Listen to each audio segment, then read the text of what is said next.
Russia just lost ground near the border. What it means for Putin's buffer zone plan. Vladimir Putin spent months telling the world he needed a buffer zone. Then Ukraine took it from him. In late January 2026, Ukrainian Airborne Assault Forces launched a coordinated offensive in southeastern Dnipropetrovsk Oblast. By the second week of March, Ukrainian forces had reclaimed more than 400 square kilometers of territory, pushing Russian units back, liberating over a dozen confirmed settlements, and restoring near-total Ukrainian control over a region Moscow had quietly marked for permanent occupation. The headline was significant, but the headline is not the real story.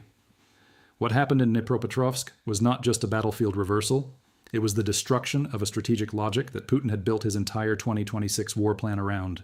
To understand what was actually lost here, you have to understand what Russia was trying to build, and why that construction project was always more important than the territory itself.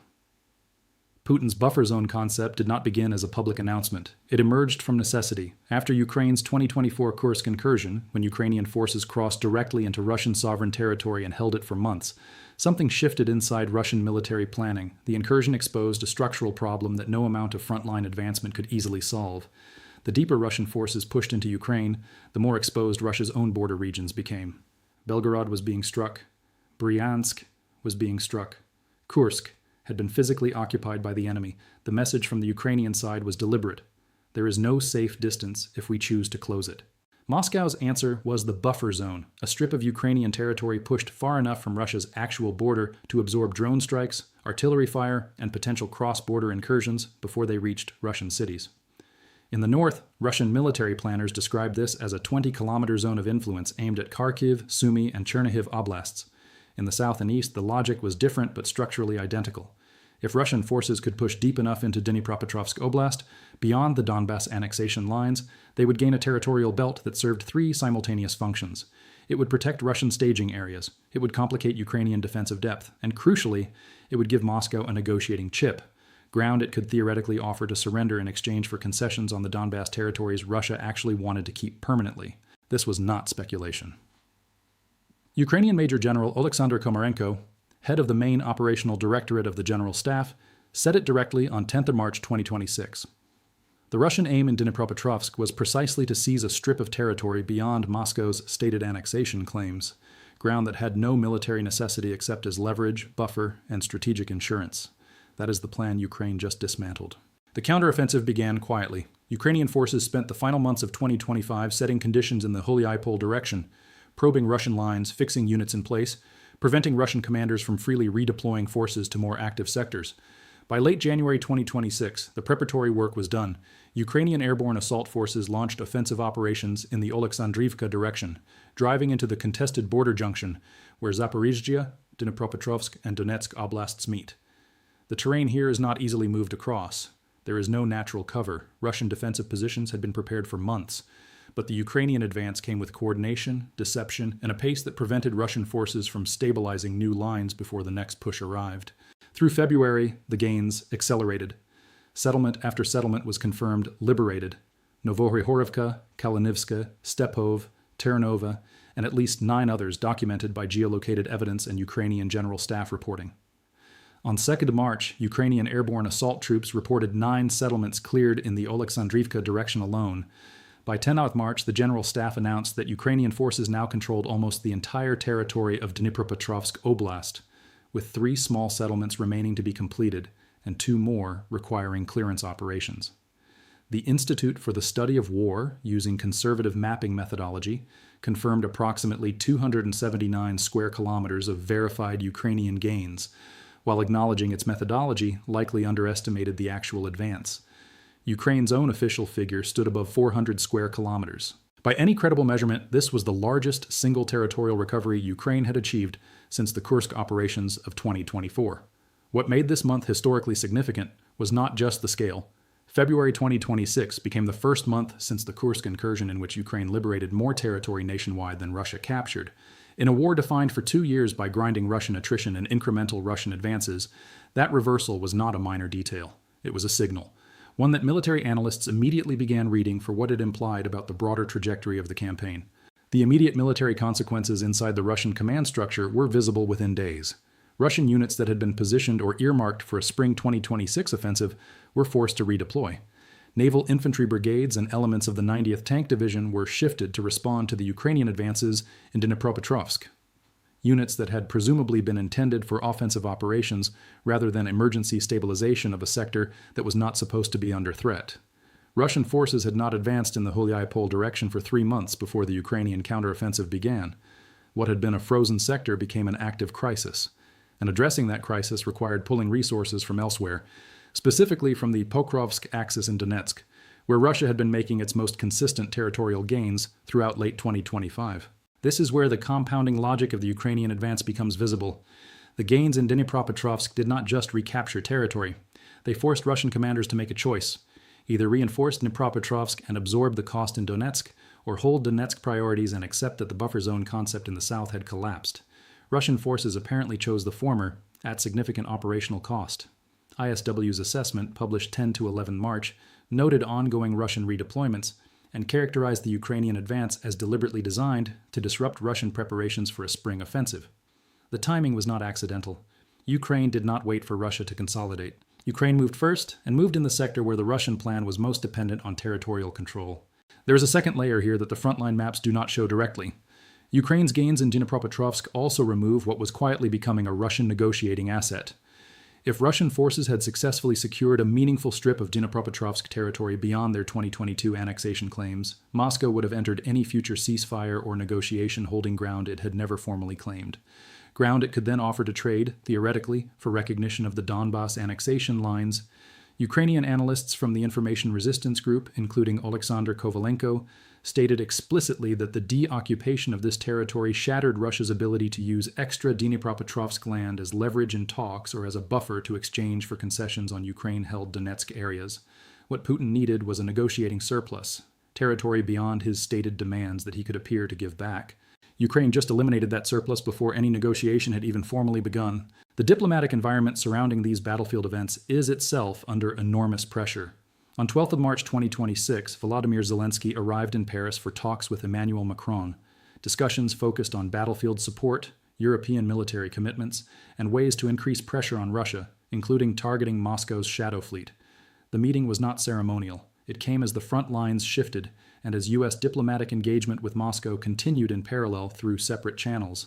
Steve Witkoff, Trump's special envoy, confirmed a meeting in Florida between a U.S. delegation, including himself, Jared Kushner, and White House advisor Josh Gruenbaum, and a Russian team led by Kirill Dmitriev, Putin's special envoy. The meeting produced no announced outcome. Both sides agreed to stay in touch. That phrase, in diplomatic language, means almost nothing, except that the channel remains open. The coexistence of these two parallel diplomatic tracks reveals the structural problem now facing anyone attempting to broker an end to this war. In Paris, Zelensky was pressing European partners for increased military support and harder pressure on Russia. In Florida, U.S. envoys were meeting Russian officials through a back channel that produced no public commitments. Zelensky made his position clear in an interview with Politico, stating directly that Trump needed to apply more pressure on Russia, not on Ukraine. He was explicit. "We need negotiations. We support them. We don't trust Russia, but we need more pressure on Russia, not on me." These were not diplomatic pleasantries. They were a public warning from a wartime president to his most important external partner that the current diplomatic architecture was badly misaligned with the military reality on the ground. That misalignment is further complicated by the weapons dimension.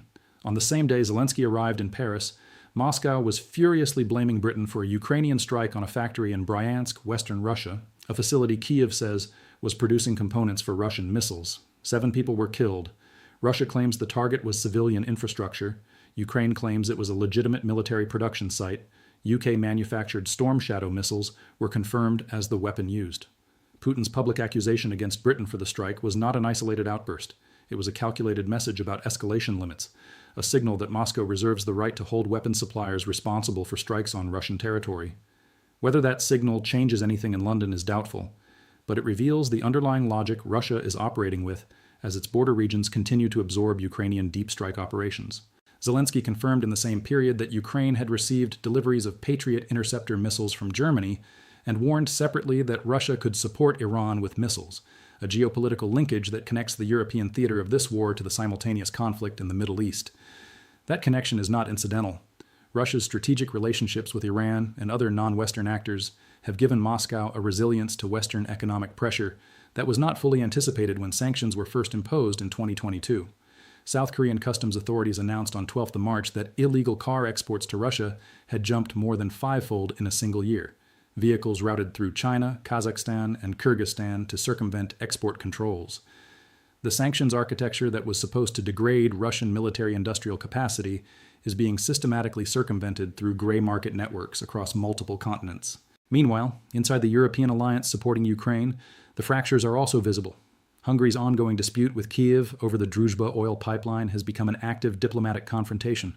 Russian oil flows through the pipeline to Hungary and Slovakia have been suspended since late January, and Budapest sent a fact-finding delegation to Ukraine in what turned into a public argument about whether the visit was official or a private trip. Hungarian Foreign Minister Peter Szijjártó accused Zelensky of lying. Ukraine said the delegation had no official status and its members entered as tourists. Hungary had already blocked new EU sanctions on Russia and vetoed a large loan package for Ukraine over the dispute. Viktor Orban's government, the only EU leader still importing Russian energy through this route, is now using the pipeline standoff as a centerpiece of his domestic electoral campaign.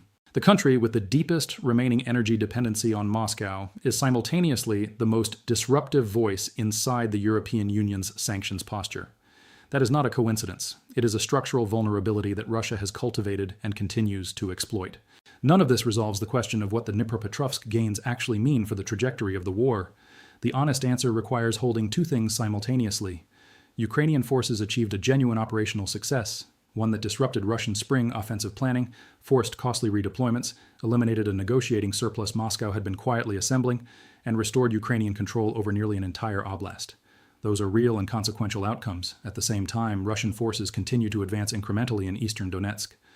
The front line across the broader war has not fundamentally shifted. Russian industrial production is absorbing Western sanctions at a level that Western planners did not anticipate. And the Trump administration's diplomatic engagement with Moscow remains opaque, characterized by back-channel meetings that produce no public commitments and a U.S. president whose public statements on Russia have swung between pressure and accommodation without a coherent pattern. Kremlin spokesperson Dmitry Peskov on 11th March 2026 offered a single line that the Institute for the Study of War interpreted as potentially significant. The whole reality has changed, Peskov said, apparently referring to earlier negotiation proposals. ISW assessed this as a possible signal of expanded Russian demands, a suggestion that Moscow, even as it absorbs territorial reversals in Dnipropetrovsk, may be recalibrating its opening position for any future talks upward rather than downward. That interpretation, if correct, reveals something important about how Russian strategic logic functions under pressure. Territorial losses do not necessarily produce Russian moderation. They can produce the opposite, an escalation of stated demands as Moscow attempts to maintain psychological leverage even as physical control shrinks. This is the deeper pattern that the Dnipropetrovsk counteroffensive exposes, not just about this sector, but about the entire architecture of the war. Putin's buffer zone concept was never purely military. It was simultaneously a military strategy, a negotiating strategy, and a domestic legitimacy strategy. It gave Russian audiences a territorial logic for continued sacrifice. It gave Russian diplomats a future trade to offer. It gave Russian commanders a defined objective beyond the messy and unresolvable task of trying to hold the entire Donbass front indefinitely. Ukraine's decision to strike at that concept directly, to attack the buffer zone plan as a military objective rather than simply defend existing lines, was a strategic choice with implications far beyond the 400 square kilometers reclaimed. Because what Ukraine demonstrated in Dnipropetrovsk is that Russia's buffer zone plan is not a fixed reality. It is a contested project, one that can be attacked, one that can be reversed, one that can be denied before it consolidates into something harder to undo.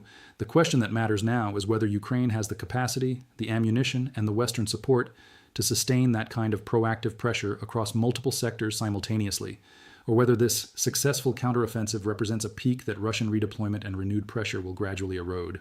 There is no clear answer to that question today. What is clear is that the buffer zone Putin needed to protect his border regions, anchor his negotiating position, and validate his military strategy is smaller and more precarious than it was 60 days ago. Russian forces were pushed back 10 to 12 kilometers in coordinated drives across a sector that was not supposed to move. Settlements Russia held are now under Ukrainian control. A spring offensive that was being prepared is now being reorganized. And a negotiating asset Moscow had not publicly acknowledged but was quietly constructing has been removed from the board. Putin told the world he needed a buffer zone to protect Russia. What the Dnipropetrovsk counteroffensive revealed is that Russia could not even protect the buffer zone itself. That gap between what Moscow declared necessary and what Moscow proved capable of holding, is now a permanent feature of whatever comes next in this war. The territorial reality has changed, the strategic calculus has shifted, and the hard, unresolved question sitting at the center of everything is whether the international system, the diplomatic channels, the sanctions architecture, the alliance commitments, the weapons flows, is capable of translating that battlefield shift into something durable.